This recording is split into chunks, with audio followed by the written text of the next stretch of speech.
Welcome to Creatives at Podtalk, where creativity meets purpose. I am Sherridean, your inspirational fine artist and mentor. Here is a space where I share stories, tips, and conversations that will ignite hope, spark inspiration, and empower you to create boldly. Hi, and welcome back. And today we want to dive into handling art criticism as a creative. Why look at this topic? I know that creating is fun, is personal. You get into that room.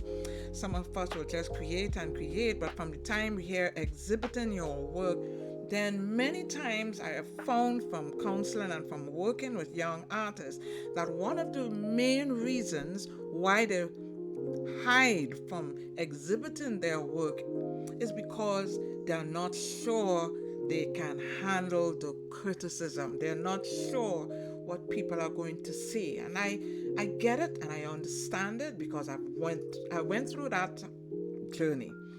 But I do recognize on this side of life, on the side of experiences, that criticism can either crush you or cultivate you. It all depends on how you as a person handle it. As a creative or work, I know it is deeply personal, but your growth, your coming out can only be filtered, can only be enhanced by positive or wise feedback. We cannot shy away from it. And I remember many years ago, I had my work exhibited. And I remember one criticism that came out on the newspaper because they featured my work. One criticism that came out was that my art did not fit in. And I felt like, whoa, I took this thing so personal. I was in my 20s. And listen, I did not exhibit my work for months. But then one day I took up the newspaper and I read it again. And when I read it, they spoke highly of the exhibit. But this is what happened. They did not say the quality of artwork wasn't good. They did not say the techniques were not good. They didn't say the colors were not good. They said the work itself did not. And so on second thought, really in truth, it did not fit in because my theme were all biblical pieces. And at that time, there wasn't a lot of that going on. And so that helped me to keep things in perspective. And I went back exhibiting again. And what I did is look for exhibitions which will lend itself to what it is I had to offer. You understand? So it was constructive in the sense that it was telling me you are doing something that is unique. So all I needed to do now is to work on building my technique, work on building what I thought I was led to do, and to find the opportunity that will allow me to shine. You understand? So it all depends on how you handle it. I want you to think of Proverbs chapter 27, verse 17. As iron sharpens iron, so one person sharpens another. I don't want you to miss out on the positive sharpening. As I said, when you get that right criticism, it is able to help you build and grow. Criticism matters. Why? Take it as an opportunity to refine your craft. It helps you to see your blind spots, to improve. And I'm talking from experience. Not only that, by you being able to take criticism, it builds up your resilience.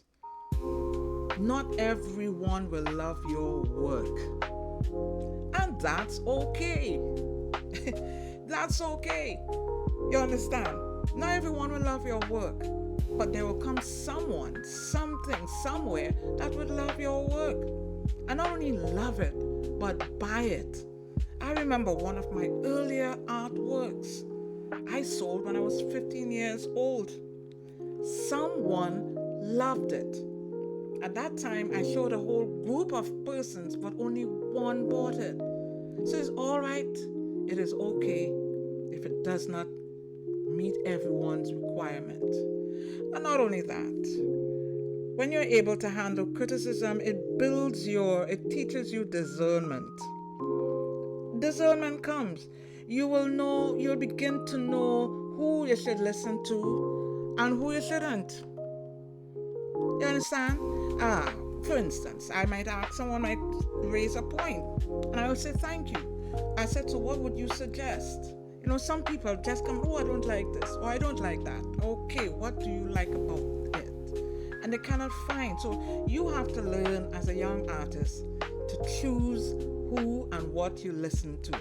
So don't change from what you're doing. Stay open. Don't get offended. I know that's the first thing that happen, but we have to learn not to take it as an attack, but take it as an opportunity to grow. Consider it as a source, especially when it's coming from one that is experienced and someone who genuinely want to see you grow. Yeah? And then you filter that criticism with wisdom. Take what aligns to your vision. Take what aligns to where you're going. And what doesn't fit, let it go. It's okay. And not only that, this is the point I really love. You pray and reflect on it. Allow God to guide you in your response, to guide you into what it is you embrace, to guide you how you embrace criticism, so that you remain humble and you remain rooted in purpose in your journey as a developing artist, and you discard any tendency. You want to stay away from pride. Pride will block opportunities. Pride will stop you from getting the best of artists and feedback and all of that. So take it with the right spirit, the right attitude, and I want you to remember, take on the constructive criticism. It builds a place for you to grow. Leave out destructive criticism.